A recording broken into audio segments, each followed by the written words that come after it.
श्रीमद् भगवद गीता अध्याय संख्या 2, गीता का सार, उसका रिवीजन का पार्ट 1, सेशन 1 होगा आज।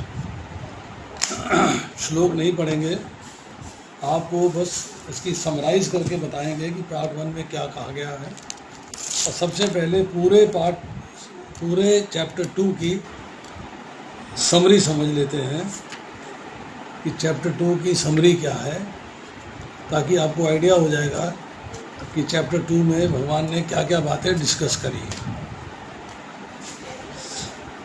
पहले से लेके 10वें श्लोक तक जो अर्जुन ने अपना गांडीव रख दिया है और कह दिया है मैं युद्ध नहीं करूँगा, अर्जुन का अनिर्णय है और कृष्ण को गुरु स्वीकार करना है, इसकी चर्चा हो रही है। पहले से 3रे श्लोक में चर्चा है कृष्ण द्वारा अर्जुन को डांटना और तथाकथित करुणा को अस्वीकार कर देना। 4थे से 6ठे श्लोक तक चर्चा हो रही है अर्जुन के अन्य संदेह और विभ्रांति, कन्फ्यूजन्स क्या है। और 7वें से 10वें श्लोक तक चर्चा हो रही है कि अर्जुन भगवान कृष्ण की शरण ग्रहण करते हैं। अब 11वें से लेके 30वां श्लोक ज्ञान अर्थात सांख्य योग, शरीर तथा आत्मा का विश्लेषण, पदार्थ तथा आत्मा का डिफरेंस, इसकी चर्चा हो रही है। इसमें थोड़ी सी बात भगवान अपने बारे में भी करते हैं। इसको सब डिवाइड करेंगे तो 11वें से 13वें श्लोक में अनावश्यक विलाप न करें, सभी व्यक्तियों का शाश्वत अस्तित्व है, शरीर का परिवर्तन प्राकृतिक है। 14वें से 15वें श्लोक में चर्चा होती है क्षणिक द्वंद्व को सहन करें, समता मुक्ति के लिए पात्रता है, समता होगी तो मुक्ति हो पाएगी।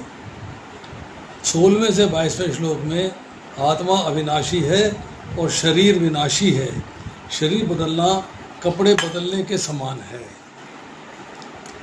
23वें से लेकर 25वें श्लोक तक चर्चा आ रही है शाश्वत आत्मा के गुण। और 26 से लेके 30वें श्लोक तक चर्चा है अपरिहार्य जन्म मृत्यु का चक्र, शाश्वत आत्मा के लिए विलाप रोना जरूरी नहीं है। अब इसके बाद 31 से लेके 37 श्लोक सकाम कर्म निर्धारित कर्तव्यों का पालन करने से आनंद मिलता है, क्षत्रिय का धर्म क्या है, इसकी चर्चा आएगी। 31 से 32 में कर्तव्य रूप से युद्ध करके स्वर्ग के दरवाजे खुलते हैं।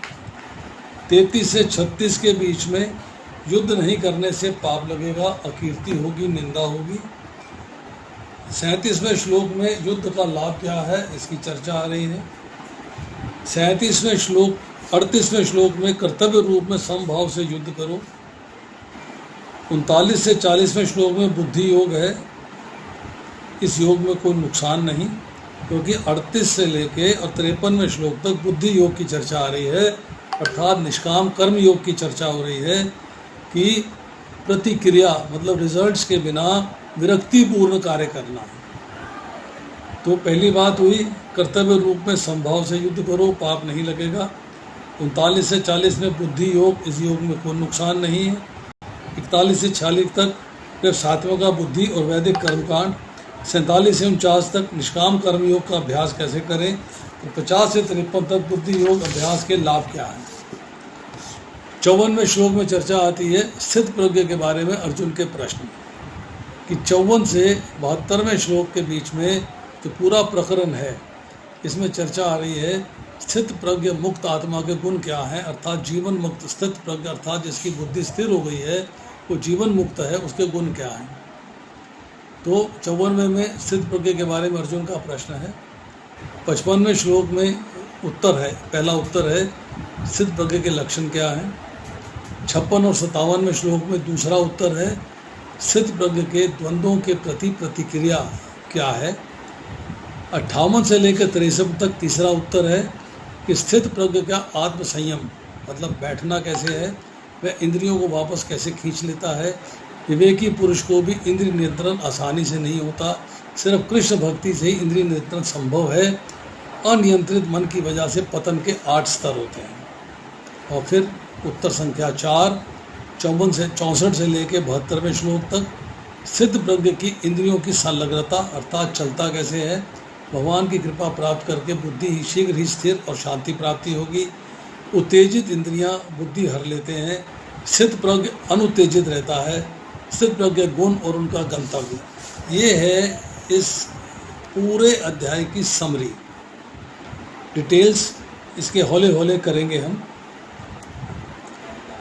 पिछले अध्याय में संजय ने निष्कर्ष निकाला था कि अर्जुन युद्ध का इच्छुक नहीं था, तो धृतराष्ट्र इससे प्रसन्न हो गया कि अब पांडव जो है राज्य का त्याग कर देंगे। मन में भावना आ गई। इस अध्याय में क्या चर्चा होगी कि अपने पुत्रों के लिए राज्य नहीं खोने का आशान्वित धृतराष्ट्र को देखकर संजय ने वर्णन आरंभ किया कि कृष्ण ने किस प्रकार अर्जुन को युद्ध करने के लिए प्रेरित किया है। Yes you must fight. उत्तिष्ठ मतलब 2 जगह युतिष्ठ शब्द इस्तेमाल हुआ है कि उठो और युद्ध करो। कि अर्जुन ने कैसे उसको बताया है तेरा कर्तव्य क्या है, तुझे अपने कर्तव्य का पालन करना चाहिए, तो उसको जो है प्रेरित किया है कि नाउ यू शुड फाइट। जैसे हमने पहले बोला कि अध्याय का नाम है गीता का सार, क्योंकि इसमें कर्मयोग के बारे में, ज्ञान योग के बारे में, भक्ति योग के बारे में कुछ झलक मिलती है, कुछ थोड़े थोड़े श्लोक मिलते हैं। संपूर्ण गीता में इन्हीं विषयों की चर्चा है। इस अध्याय में श्री कृष्ण आत्मा और भौतिक शरीर के विश्लेषणात्मक अध्ययन, ज्ञान अथवा सांख्य, फल से आसक्त और अनासक्त रह के कार्य करना, सकाम एवं निष्काम कर्म और स्थित प्रज्ञ अर्थात आत्मज्ञान में स्थित व्यक्ति के लक्षणों स्थित प्रज्ञ को प्रस्तुत करते हैं। समरी बताई, कर्मयोग हो रहा है, ज्ञान योग हो रहा है, भक्ति योग हो रहा है, थोड़ा झलक मिल रही उसकी। उसके बाद आत्मा और शरीर का डिफरेंस बताया गया, फल में आसक्ति और अनासक्ति उसके बारे में चर्चा हुई, सकाम कर्म निष्काम कर्म के बारे में चर्चा हुई और स्थित प्रज्ञ के बारे में चर्चा हुई। अब है श्लोक संख्या 1 से लेकर 10 तक, श्लोक 1 to 10।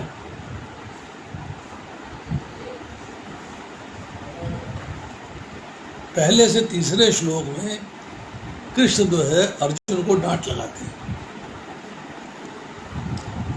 करुणा से व्याप्त, करुण कृपयाविष्टम, शोक युक्त, विषीदंतम, अश्रुपूर्ण नेत्र वाले, अश्रुपूर्ण आकुले क्षणम।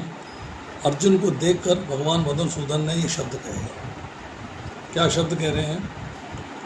सबसे पहले समझिए, कृष्ण को मधुसूदन कहा गया कि उन्हें मधु नामक असुर का वध किया है। अब अर्जुन ये चाहते हैं कि उसके मन के अंदर जो कन्फ्यूजन रूपी असुर है, जो भ्रांति रूपी असुर है, जिसने उसे कर्तव्य पालन से दूर कर दिया है, विमुख कर दिया है, कृष्ण उसका वध कर दे, मतलब समझा दें कि तुम्हारा कर्तव्य क्या है, तुम्हारी ड्यूटी क्या है, उसको समझा दें। दूसरे से तीसरे श्लोक में चर्चा आती है, श्री भगवान उवाच, अर्थात परम पुरुषोत्तम पूर्ण भगवान कृष्ण ने कहा, कुतस्तवा कमशलम मिदम विश्व समुस्तपन। संकट के इस महत्वपूर्ण समय में तुम्हारे मन में कलमश आया कैसे, गंदगी कैसे आई? युद्ध नहीं करूँगा, अपनी ड्यूटीज को परफॉर्म नहीं करूँगा, ये बात तुम्हारे मन में कैसे आई? अनार्यजुष्टम अस्वर्ग्यम, इस सब व्यक्ति के अनुकूल नहीं है जो जीवन के मूल्य को जानता है, क्योंकि तुम आर्य हो, अनार्य मत बनो। अकीर्ति कर्म अर्जुना, ऐसा कार्य उच्च लोगों की ओर नहीं ले जाता, अपितु हे अर्जुन अकीर्ति प्रदान करता है, अपयश प्रदान करता है, अपयश की ओर धकेलता है। क्लैब्यम माँ स्मगम पार्था, हे प्रथा पुत्र तुम मेरे मित्र हो, इस हीन नपुंसकता को प्राप्त मत हो। नपुंसक का मतलब होता है शक्तिहीन। तुम बांडीवधारी हो, तुम्हारे पास रथ है जिसमें कि 9 बैलगाड़ियों का सामान आ जाता है, ध्वजा पे हनुमान जी विराजमान है, श्वेत घोड़े जुते हुए हैं, और तुम जो है कह रहे हो मैं युद्ध नहीं करूँगा। उसके बाद ये तुम्हें शोभा नहीं देता। यह तथाकथित उदारता एवं अहिंसा हृदय की शुद्र दुर्बलता है। शुद्र दुर्बलता मतलब शूरवीर के लिए हृदय की दुर्बलता तुच्छ चीज है, और तुच्छ चीज का त्याग कठिन कार्य नहीं है, आप उसे छोड़ सकते हो। अब भगवान कहते हैं त्यक्त्वा उत्तिष्ठ परंतपा, इस शत्रुओं के दमन करता, इसे त्यागो और युद्ध के लिए खड़े हो जाओ। युद्ध के लिए उसे खड़ा करने की कोशिश करो। अब इसके अंदर जो है भगवान शब्द का अर्थ दिया हुआ है। भगवान शब्द का अर्थ है जिसके पास समस्त धन, शक्ति, यश, सौंदर्य, ज्ञान तथा विद्या पूर्ण रूप से उपस्थित है। एकमात्र कृष्ण ही ऐसा दावा कर सकते हैं। ब्रह्म संहिता एवं श्रीमद् भागवतम का निष्कर्ष है कि कृष्ण ही पूर्ण पुरुषोत्तम भगवान हैं। ब्रह्मा, शिव आदि कोई भी कृष्ण के समान पूर्ण ऐश्वर्यवान नहीं है। भा का अर्थ होता है भर्ता, भर्ता का मतलब है प्रोवाइडर, प्रोटेक्टर। गा का अर्थ होता है गति, गति का मतलब है गोल, क्रिएटर।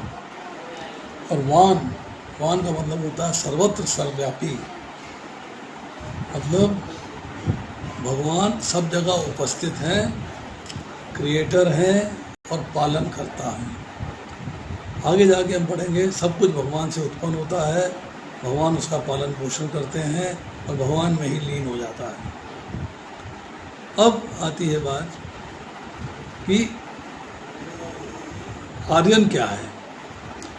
आर्यन वह है जो जीवन के मूल्यों को जानता है और आध्यात्मिक मूल्य तथा भौतिक बंधनों से मुक्ति के आधार पर संस्कृति बनाता है। कायरता नारियों को शोभा नहीं देती। You have to consider that you are an आर्य। अब चौथे श्लोक में कह रहे हैं, चौथे से छठे श्लोक में है अर्जुन के अन्य संदेह और फिर कंफ्यूजन्स, विभ्रांति।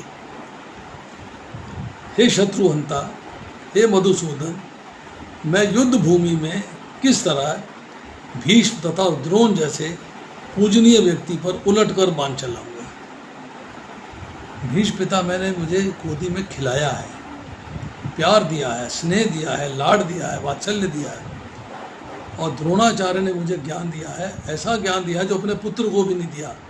जैसे ब्रह्मास्त्र को चलाना पुत्र को भी बताया और मुझे भी बताया, तो ब्रह्मास्त्र को तोड़ना, वापस लाना केवल मुझे बताया। इतना उनसे मुझसे प्रेम, उनसे कैसे बाण चलाऊंगा। वरिष्ठ हमेशा सम्माननीय होते हैं। कभी कभी यदि वे अप्रिय व्यवहार भी करें तो भी उनके साथ वाक युद्ध नहीं करना चाहिए। ये सामान्य शिष्टाचार है। बोलना भी नहीं चाहिए जोर से। कृष्ण भी शत्रुओं का ही वध करेंगे। हरिसूदन अपने पितामह उग्रसेन तथा अपने गुरु सांदीपनी मुनि का नहीं, शत्रुओं का वध करेंगे। तो मैं अपने गुरु और अपने पितामह का वध कैसे कर दूं? ऐसे महापुरुषों को जो मेरे गुरु हैं उन्हें मारने की अपेक्षा भीख मांगने की मेरी प्रवृत्ति है, जीना श्रेष्ठ है। मतलब अर्जुन की प्रकृति के द्वंद्वों के प्रति सहिष्णुता है, कंफ्यूजन है, ये करूं तो टॉलरेट कर रहा है उसे। अब मेरे अपोनेंट जो हैं, जो मेरी अपोजिशन में हैं, वो भले ही सांसारिक लाभ के इच्छुक हों, अर्थ कामान, सांसारिक लाभ के इच्छुक हों, यदि उनका वध होता है तो हम जो वस्तु भोगेंगे उनके रक्त से सनी होगी, गुरु हत्या के पाप से रंजित होगी। वो मैं नहीं चाहता। निंदा वाला कार्य, निंद्य कर्म में लगना, में रत हो जाना, विवेक शून्य एवं विवेक शून्य गुरु त्याज्य हैं। दुर्योधन से आर्थिक सहायता लेने के कारण भीष्म तथा द्रोण उसका पक्ष लेने के लिए बाध्य थे, इसलिए अपना सम्मान खो बैठे थे। तथापि अर्जुन ने उनका वध करने से मना कर दिया था, क्योंकि वो उनको गुरु ही मानते थे। परंतु क्या कहा है कि निंद कर्म में रत है, अगर गुरु जो विवेक शून्य है तो उसको छोड़ देना चाहिए। फिर वो कहता है मैं ये भी नहीं जानता कि श्रेष्ठ क्या है, उनको जीतना या उनके द्वारा जीते जाना। या तो हम जीत जाएं या वो जीत जाएं।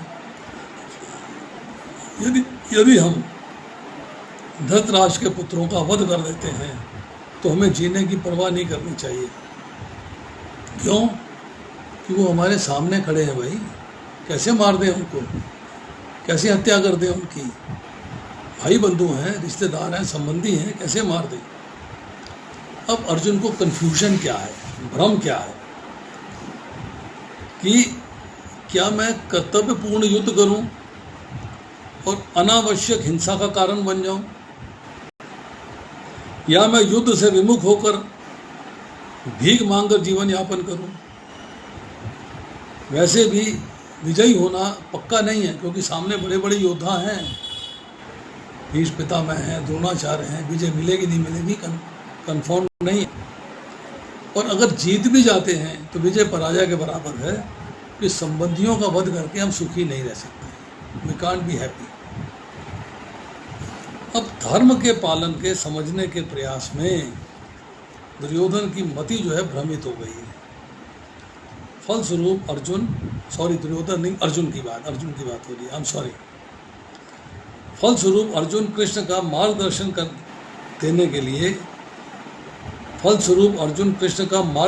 लेने के लिए स्वयं को कृष्ण के शिष्य के रूप में प्रस्तुत करते हैं। ये श्लोक जो है दूसरे अध्याय का 7वां आ रहा है, बड़ा इंपॉर्टेंट है।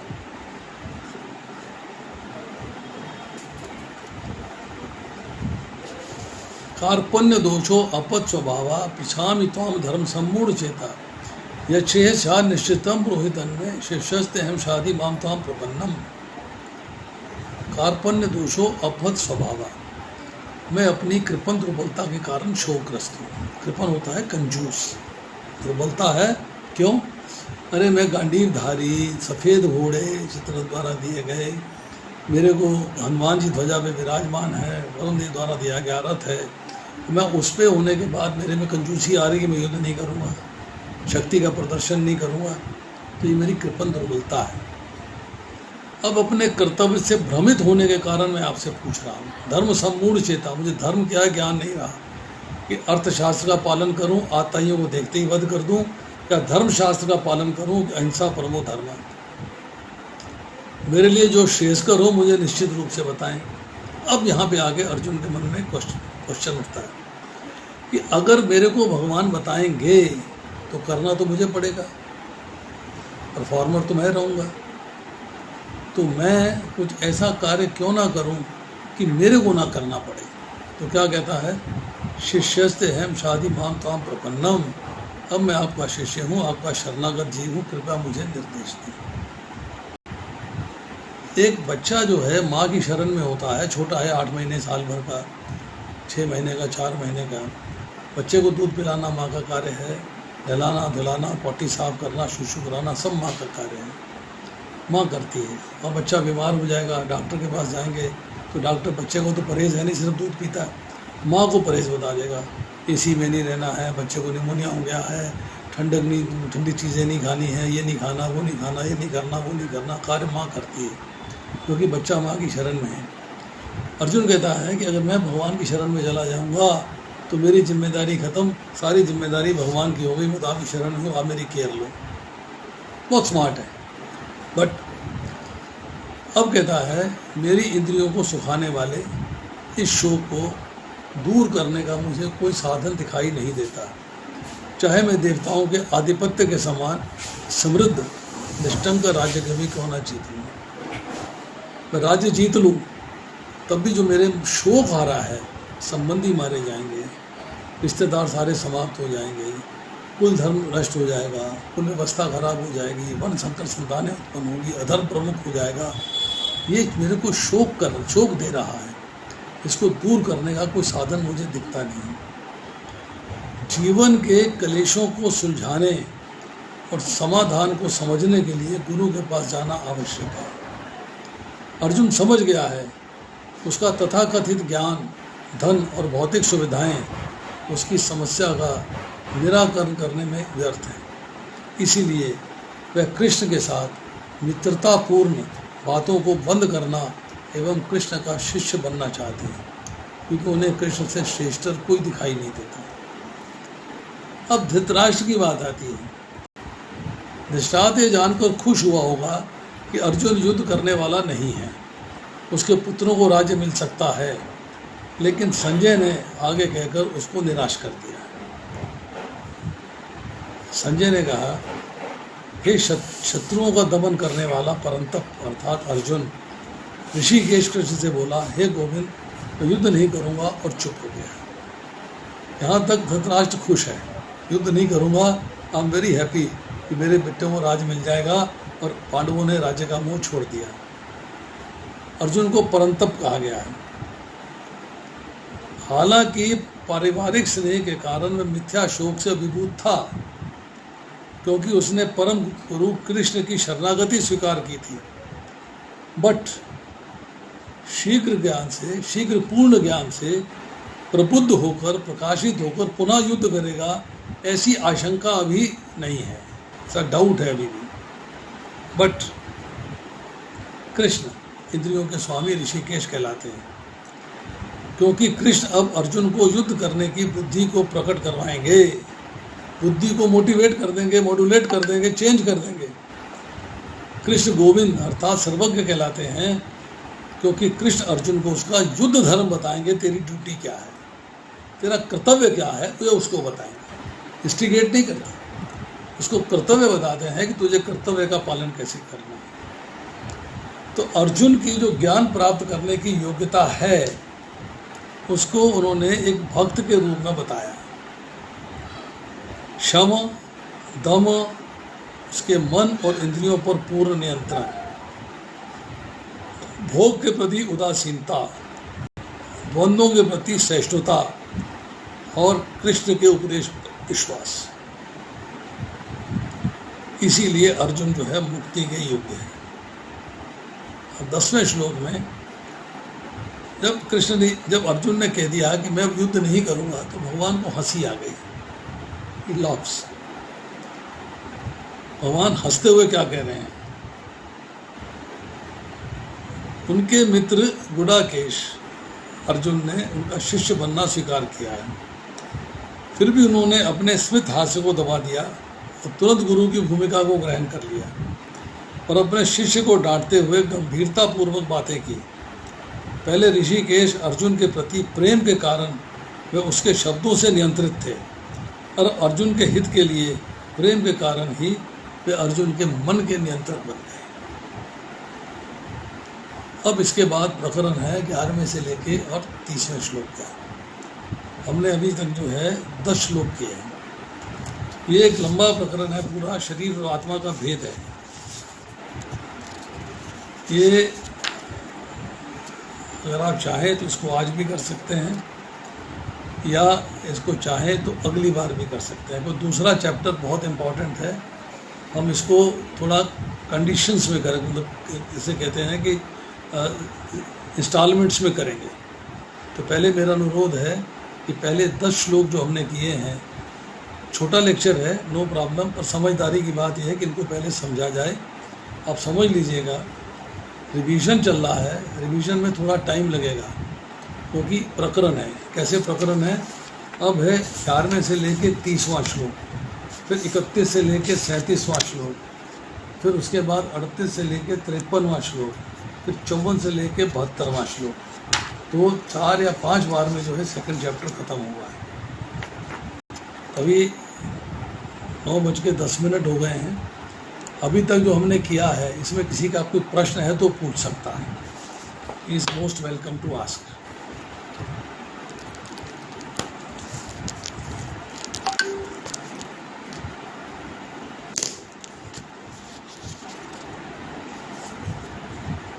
हरे कृष्णा, किसी का कोई प्रश्न है तो पूछ सकते हैं।